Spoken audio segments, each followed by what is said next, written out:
photographie secrète le plus longtemps possible. On est obligé, pour des raisons bien évidentes de test de matériel, de leur mettre au pied déjà sur ce mois de janvier. Donc voilà, ceux qui s'intéressent, ils pourront essayer de les retrouver. Et les indications de Vincent Vitoz pour Quentin Fillon-Maillet.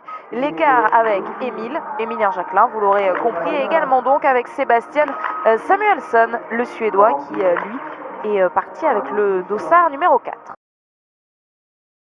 Pidruchny, alors on va revoir justement un peu des biathlètes qu'on voyait moins, vu que les Norvégiens sont absents et que pas mal d'absences. On va pouvoir découvrir d'autres visages qu'on a moins vus sur ce début de saison. Champion du monde de poursuite, Pidruchny, il faudra quand même faire attention à lui aux Jeux Olympiques idéalement. C'est tous ces hommes-là qui sont capables de faire des coups pour la médaille.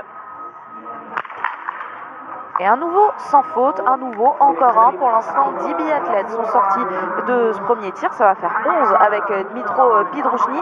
Et 8, il est le 8e. Dmytro Pidruchny ont réussi le 5 sur 5.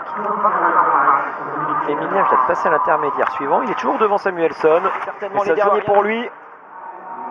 Samuelsson part une fois à la faute.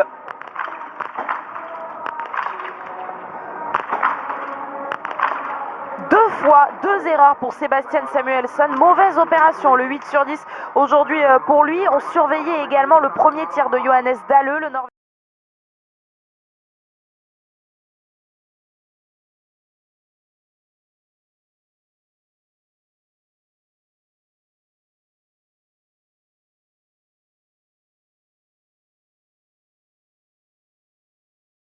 Et 2 erreurs, et bien exactement comme Sébastien Samuelsson, 2 erreurs sur ce debout. Allez, le principal concurrent là maintenant, c'est Martin Ponsiluoma pour aller chercher le 10. Lui aussi n'arrivera pas à le faire.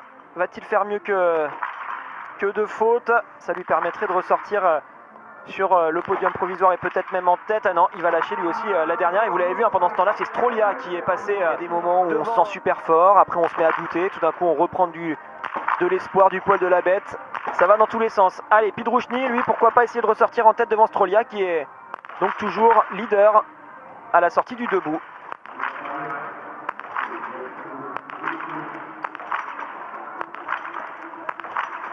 Mais une nouvelle fois, une erreur sur ce tir debout. Donc encore du dégât, du déchet sur ce tir debout pour Dmytro Pidruchny, qui lui aussi va aller sur la note pénalité. Lui, l'Allemand, qui est pas mal en ce moment, et Björn Tegard, lui, pourrait essayer de ressortir au contact de Strolia, mais Emilien est déjà là, et Emilien, lui, il peut ressortir devant tout le monde.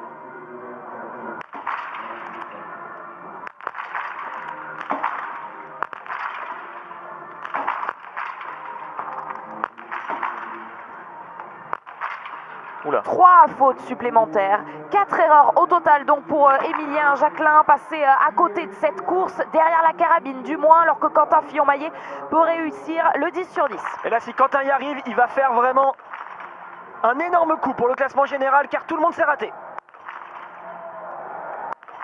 Bravo. Et voilà, il suffisait de demander Quentin Fillon-Maillet qui assume ce dossard jaune sur ses épaules avec un 10. Quelle maîtrise aujourd'hui de la part de Quentin. Tous les autres se sont embourbés dans des tirs qui n'ont pas été assez performants malheureusement par rapport aux conditions du jour. Par contre, lui répond présent. Il est là, 19 secondes d'avance sur Strolia qui tient toujours très bien sur cette course. Bravo Quentin. Ça, c'est de la maîtrise. Ça, c'est une course exemplaire avec un dossard jaune sur les épaules. Et pour Emilien, ça va coûter cher. Il a 3 tours à faire. C'est beaucoup de temps de perdu. Complètement cassé. Il aura forcément perdu du temps, Simon Eder, puisqu'il n'a pu se servir que d'un bâton. Et encore pour passer donc cette ligne d'arrivée. Vous l'avez dit, Alexis, 3e après le deuxième. Favoris 2 fois sur la note pénalité. Comme l'a fait avant lui Sébastien Samuelsson avec son dossard 4, alors que dans le même temps, Strolia a passé la ligne d'arrivée. On les a vus tous les deux passer cette ligne d'arrivée en même temps. C'est le chrono de Samuelsson qu'on a vu s'afficher, et pourtant c'est bien celui de Tota Strolia qui nous intéresse avec ses 21 et plus jeunes, alors qu'on revoit ce qui s'est passé pour Simon Eder. Ouais. Alors on voit pas la chute, on voit le moment où il a décidé de prendre sa carabine en main. 7 secondes de retard, ça va normalement augmenter avec le passage de Quentin. Quentin, il avait 20 secondes d'avance en gros sur Strolia quand il est sorti du pas de tir. Ponsiluoma dans le paquet de tous ses favoris qui se sont un peu trop ratés sur le pas de tir. On a donc Samuelsson qui est 4e, Ponsiluoma, vous l'avez donné, mais la sortie d'Emilien après son tir debout. 1 minute 13 de retard, 18e. Ça va coûter cher face à Quentin qui va faire le jackpot aujourd'hui. Quentin Fillon-Maillet, seul tricolore pour l'instant, qui a été impeccable derrière la carabine, puisque vous l'avez vu en double fenêtre, il y a également eu 2 erreurs d'entrée pour Antonin Guigona sur son tir couché. Lui, il a été impérial, tant sur le couché que sur le debout, Quentin Fillon-Maillet. Et aujourd'hui, la victoire lui tend les bras. Et regardez comme il est plein de maîtrise, on voit vraiment une belle envie là, même le Norvégien qui se retrouve avec lui. Il était arrivé en plus avec un temps très intéressant, quelques dixièmes d'avance à peine sur le temps de référence, mais quand même, on va suivre sa sortie du pas de tir. En attendant, la réalisation nous montre la ligne d'arrivée avec Dmitro Pidrouchny qui va se positionner provisoirement sur ce podium en deuxième position. Mais vous le savez, on attend l'arrivée de Quentin Fillon-Maillet qui va le pousser. Et Smolski est ressorti 1 seconde, 3 derrière Quentin. Après Des relais par genre dès demain. Le relais féminin, ce sera à partir de 13h45. Mais nous, on vous donne rendez-vous dès 12h15 parce qu'il y aura du ski de boss demain à 12h15. Donc avec le retour notamment de Perrine Lafont. Pour l'instant, notre star, ce n'est pas Perrine Lafont, mais c'est bien Quentin Fillon-Maillet sur ce sprint. Oui, dans les derniers mètres, dernier virage, ensuite long plat descendant, normalement avec une belle avance d'environ 30 secondes sur normalement au niveau de sa sortie du pas de tir. Et pour lui, ça va être plus que pas mal pour Quentin Fillon-Maillet. Avec combien d'avance il va passer cette ligne d'arrivée? Oh oui, beaucoup d'avance, 33 secondes et 6 dixièmes pour Quentin Fillon-Maillet sur le Lituanien Strolia. Il est quand même impressionnant Strolia hein, sur la course du jour parce qu'à tir égal, seulement 30 secondes de retard pour lui. Bravo Quentin d'avoir fait cette course parfaite parce qu'il fallait bien ça. Il a quand même un bon temps de ski aujourd'hui Strolia, hein. 5e temps de ski à 31 secondes, bravo. Il peut être fier quoi qu'il arrive, même si ça joue pas pour la victoire avec quelqu'un qui pourrait lui passer devant tout à l'heure. Il aura fait le boulot aujourd'hui et il aura pris... Quentin Fillon-Maillet a tourné les yeux une fois son arrivée. Est-ce que Émilien pointait le bout de son nez? Mais non, vous le voyez, 4 tours de pénalité, 4 fois donc 150 mètres supplémentaires pour Émilien Jacquelin qui continue de s'arracher jusque dans les tout derniers mètres, mais qui va donc passer cette ligne d'arrivée en 16e position. Dans le même temps, Tero Sepala, lui, s'invite sur le podium comme on l'avait vu. Dans quelques instants pour son tir debout, ça pourrait jouer donc avec Smolski. Lucas Hofer pour essayer de se mettre sur le podium. Il y a un peu de place entre le premier et le deuxième actuellement sur la ligne d'arrivée. Il y a 30 secondes pour s'intercaler. Ça pourrait le faire pour Lucas s'il se dépêche de faire ce tour de pénalité. Lucas Hofer, l'Italien à la roche. Sur le pas de tir, là c'est intéressant, tiens, avec Andersen qu'on va retrouver en double fenêtre. Lui, il peut se mettre sur le podium s'il va chercher ses 5 balles.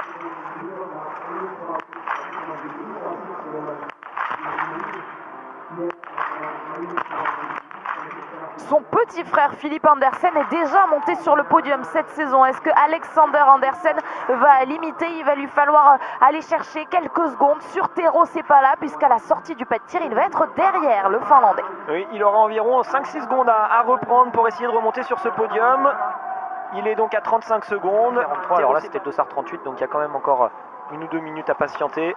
Et Smolski est seulement à 2 secondes de retard de Quentin dans le deuxième tour, donc il va y avoir un beau match entre les deux là, peut-être si Smolski parvient à aller lui aussi chercher un 10 sur 10. Strolia et Tero Sepala sont tous les trois avec des tirs impeccables. Dans le top 5, on voit Dmitro Pidrouchny qui a fait une erreur. Simon Eder, Guigona à droite de votre écran, on peut suivre la simulation. Antonin qui a déjà fait 2 erreurs sur son premier tir, en fait une supplémentaire sur son deuxième tir. Un bon client avec Bogodveit sur le pas de tir, habitué des podiums sur l'IBU Cup depuis le début de la saison. Pourquoi pas en faire l'une des grosses cotes du jour. Allez, Bogodveit va partir. Vous venez de voir passer Antonin. Je vous donne son temps de passage tout de suite. Antonin qui doit aller sur la note pénalité. Non, il est bien ressorti normalement. 50e. Et on a... Alors, Smolski tout de suite pour la victoire. Ça, c'est face à Quentin. Attention, s'il met les 5 balles. Ah, il rate cette dernière. Dommage, dommage. Ça va donner de l'air à Quentin. Il sort maintenant Antonin Guigona de cet anneau de pénalité, alors que Anton Smolski, donc quel écart pour le Biélorusse, eh bien lui aussi on le saura dans une vingtaine de secondes. Et en fonction de ça, on peut avoir ou non son équipe au départ des Jeux Olympiques sur le relais, et c'est face au Japon, me dit Garance, donc on suivra ça dans un deuxième temps. Allez, Simon en direction de la ligne d'arrivée pour essayer de se mettre devant Simon Eder. Devant Dmitro Pidrouchny, ce sera trop juste pour le Français, mais devant l'Autrichien Simon Eder, c'est possible. Et donc le top 5 provisoire accroché à l'instant par Simon Détieux, alors que Bénédicte Doll a réussi le plein pour son premier tiers. Les sœurs, donc qui est ressorti 7ème à 31 secondes, voilà, il est là. Il va se placer, donc Bénédicte Doll, lui on vient de le voir. 4ème pour Eric Lesser, ça n'aura pas suffi, ça tient toujours pour Strolia et Sepala, ça c'est assez incroyable. Roman Ries va partir à la faute, c'est pas lui qui va les inquiéter. Et on va regarder ce que ça donne pour le Biélorusse. La place pour aller sur le podium, il faut mettre ses 5 balles et ça peut faire un super résultat collectif.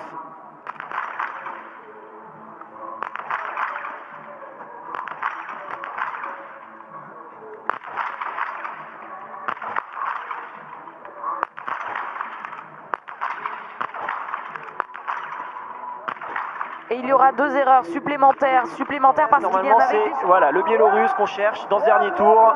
Il est actuellement 3ème toujours, mais il n'a plus que 3 secondes de retard sur Strolia, qui est toujours 2ème. Tout à l'heure, je vous l'avais dit, il avait 9 secondes de retard, maintenant il en a 3. Strolia pour la Lituanie face à la Biélorussie d'Anton Smolski à l'image. Il peut encore reprendre du temps sur cette fin de bout là. C'est surprenant, avec un pas de tir qui est quand même pourtant beaucoup plus facile que la semaine dernière. On voit beaucoup d'erreurs sur ces deuxièmes tirs. C'est Roko Vostov en lice pour ressortir dans les 3-4 premiers.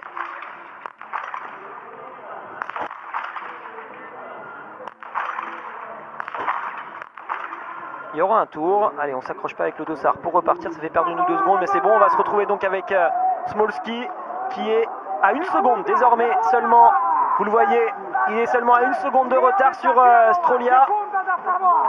Ouais, moi je parle pas biélorusse, mais j'ai entendu Una Songonda quand même. Allez, va-t-il être capable de revenir? Beau match entre les deux. Par contre, pas d'ailleurs. Puisque la semaine prochaine à Antols, on aura un individuel et une mass start. Cette ligne d'arrivée sur laquelle on attend Anton Smolski, mais sur laquelle pour le moment vient de passer Antonin Guigona juste devant Emilien Jacquelin. Antonin Guigona en 29e position provisoire. Et le voici. Alors Anton Smolski, lui, où va-t-il se trouver en passant cette ligne d'arrivée? Est-ce qu'il va être devant le Lituanien Strolia? Regardez, il lui faut 10 secondes maintenant, un peu moins, pour aller chercher cette ligne d'arrivée devant Strolia. Et ce chrono de 33, oui, il sera devant 1 seconde, un peu plus, 1 seconde et demie d'avance pour Anton Smolski, le Biélorusse, qui est donc 2e. Il est là au rendez-vous, Smolski, il en profite lui aussi. Les absents, ceux qui sont passés à côté, ça le place donc sur ce podium. On va guetter le meilleur pour l'instant, on le voit, c'est Andersen qui est 8e sur la ligne d'arrivée, derrière Bénédicte Doll, qui est très dangereux car lui il est devant Smolski sur son deuxième tour. Et il est dans les temps de Quentin à 6 km. Il va arriver sur le tir debout avec le dossard 63, donc dans moins d'1 minute, puisque le 61 est en train de tirer.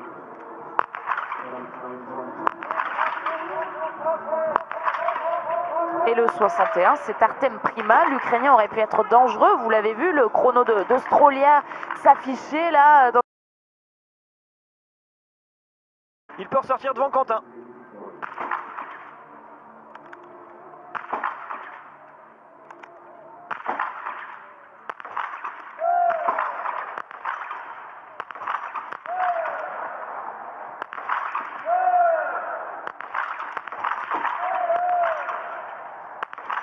Oh, il l'a fait, Bénédicte Doll, il l'a fait, le 10 sur 10 à domicile. Est-ce qu'il va voler la victoire à Quentin Fillon-Maillet? Il va y avoir un dernier tour pour le déterminer. Ah, ça y est, on l'a ce match. Alors, podium, il y aura normalement pour Bénédicte Doll, il y aura également pour Quentin. Par contre, pour la victoire, Et bah là, il va falloir s'accrocher. Ce qui est sûr, c'est que Bénédicte Doll, il a 2 secondes de retard et qu'il va être renseigné par rapport au Français qui lui a terminé sa course depuis longtemps. Ça va peut-être faire sortir Strolia du podium, lui qui aurait été vraiment la surprise du jour. Il se retrouve actuellement sur ce siège éjectable de la 3e place. Normalement, ça ne tiendra pas face à Bénédicte Doll. On le connaît quand même, le gaillard. Mais ça passe. Un beau 5 sur 5 sur le coucher qui lui permettra de jouer quelque chose d'intéressant sur son tir debout. On va continuer à suivre évidemment sur ces images le dernier tour de Bénédicte Doll, mais je vous propose en double fenêtre d'écouter Quentin Fillon-Maillet parce qu'il s'est arrêté il y a quelques secondes au micro de Tanguy et Pierre pour une toute première réaction. Très belle course. En tout cas, c'est le jeu du sprint. On maîtrise sa course, on maîtrise pas celle des adversaires. La vôtre, elle est parfaite.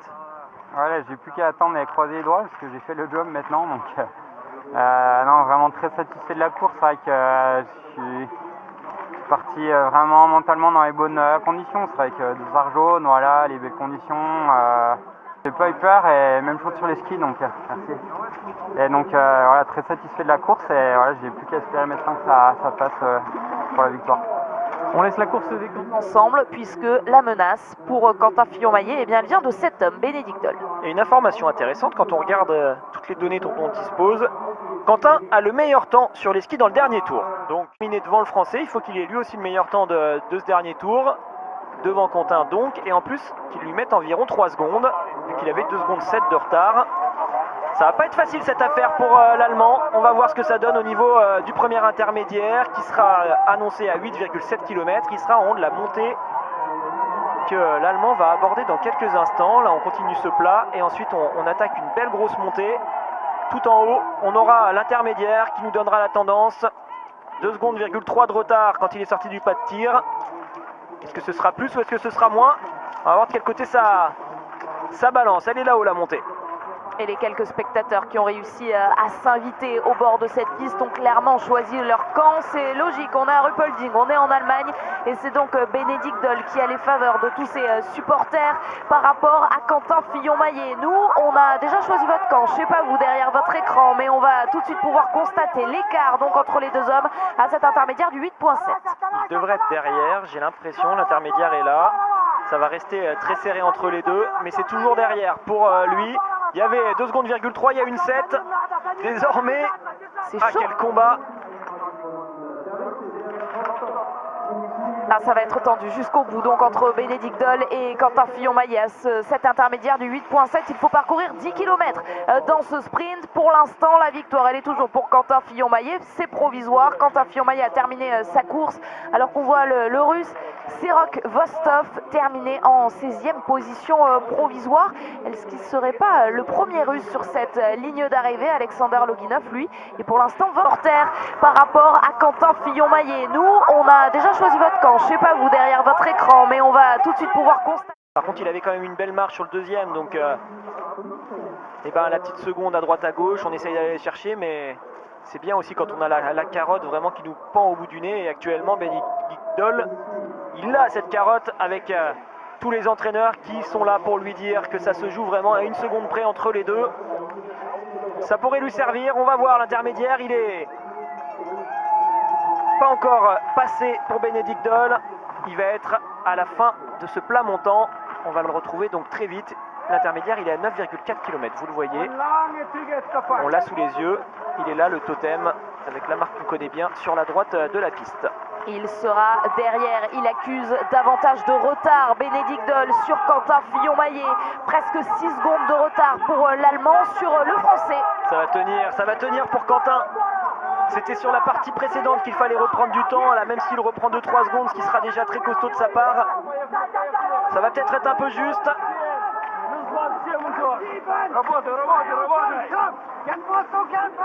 Ça crie dans tous les sens, ça donne des informations dans toutes les langues. Allez, Bénédicte Doll, lui, il lui reste Sochus, un virage vers la gauche qui va être assez important. Il est là dans quelques instants. Ensuite, on remonte une passerelle. Donc là, on passe à l'injection, comme on dit, vraiment tout à l'énergie. C'est maintenant que ça va commencer. Et ensuite, virage à droite sur le plat avant d'aller en direction de la ligne d'arrivée pour un long plat descendant. Bénédicte Dole pour réduire au maximum l'écart qui le sépare de Quentin Fillon-Maillet avant de vivre la poursuite de dimanche, mais également l'espoir pour l'Allemand à domicile de faire mieux que réduire l'écart, de passer devant Quentin Fillon-Maillet. Il avait 5 secondes 8 au dernier intermédiaire et sous les yeux de tous ses entraîneurs, on va vivre le sprint sur cette dernière ligne droite pour Bénédicte Dole pour aller chipper ou pas la victoire à Quentin Fillon-Maillet. Il sera derrière à coup sûr. Regardez, il aurait déjà dû être dans les sapinettes, ce qu'on appelle sapinettes, c'est les couloirs. Il sera derrière, Quentin va aller la chercher celle-ci. On a tremblé jusqu'au bout, mais Bénédicte Dole sera donc derrière Quentin Fillon-Maillet avec encore plus de retard que sur le dernier intermédiaire. Quentin Fillon-Maillet, une joie discrète, timide, mais le français pour l'instant est donc sauf, quand même, un petit check avec Lionel Laurent, le chef de presse de cette équipe de France. Quentin Fillon-Maillet devant Bénédicte Dole, mais ça va ajouter également dans ce troisième et dernier tour de ce sprint. Alors qui pour venir changer les choses? Peut-être plus grand monde. Il nous reste quand même un beau tir debout à apprécier avec Eric Perrault qui devrait arriver sur ce pas de tir. Et donc l'information c'est également...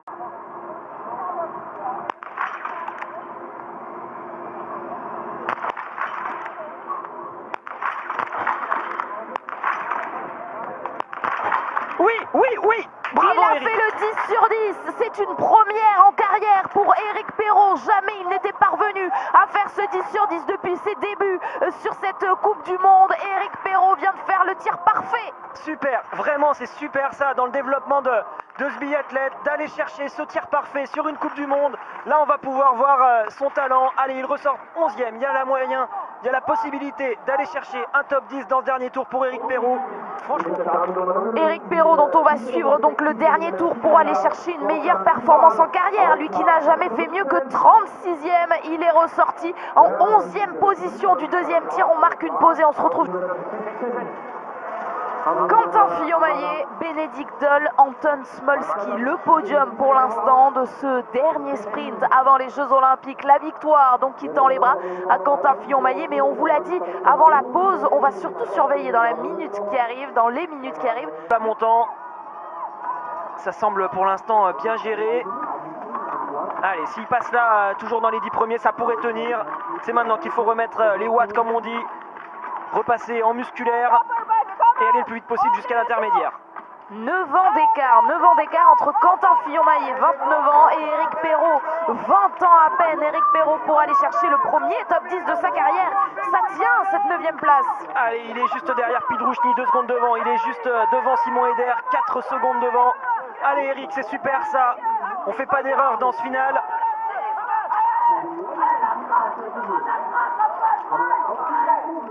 Allez, là, il faut s'accrocher.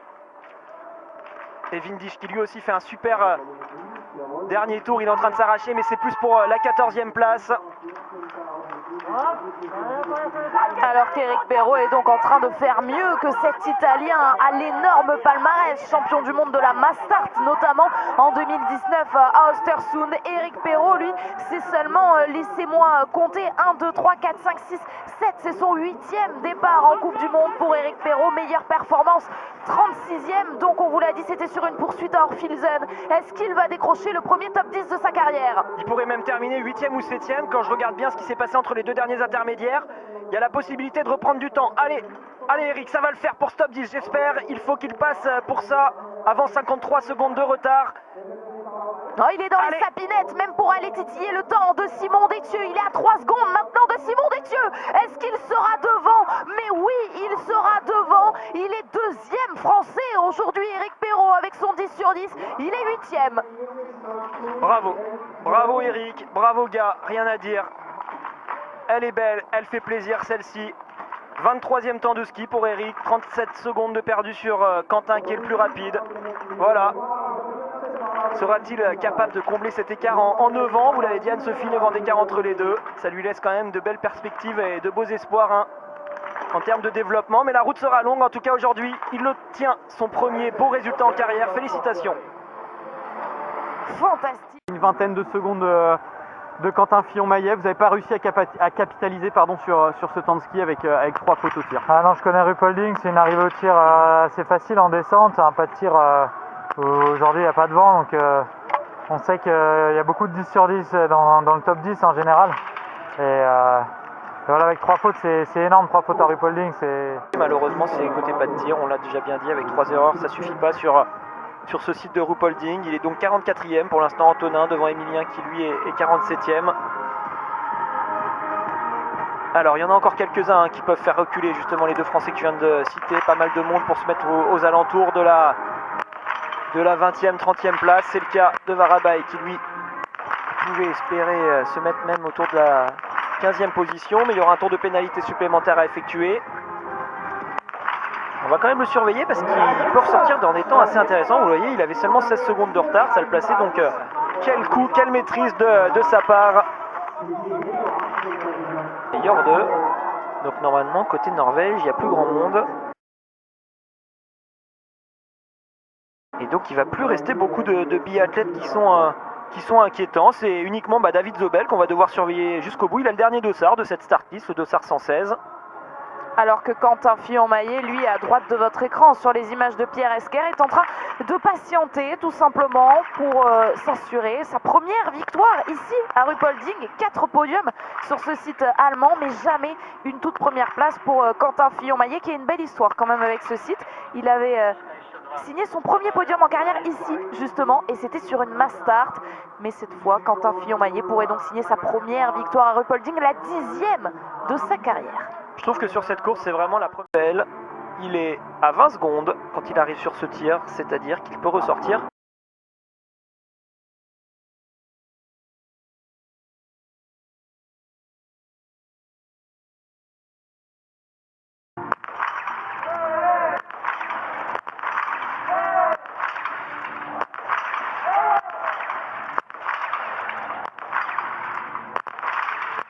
David Zobel va malheureusement devoir aller sur l'anneau de pénalité et Aux alentours des 50 secondes de retard.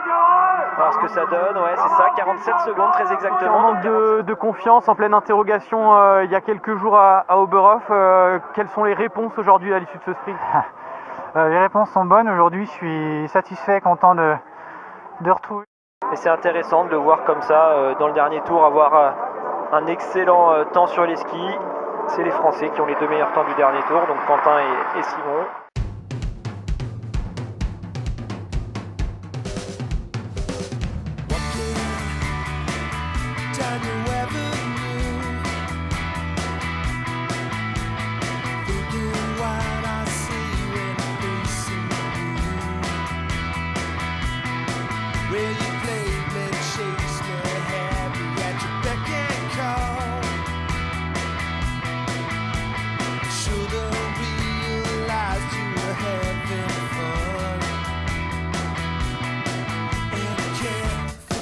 What's said and done, I'm so glad you're stuck all alone. I just can't believe what you've done to me. You're a mess, but hey, shoo-la-la-la, shoo-la-la-la, yeah.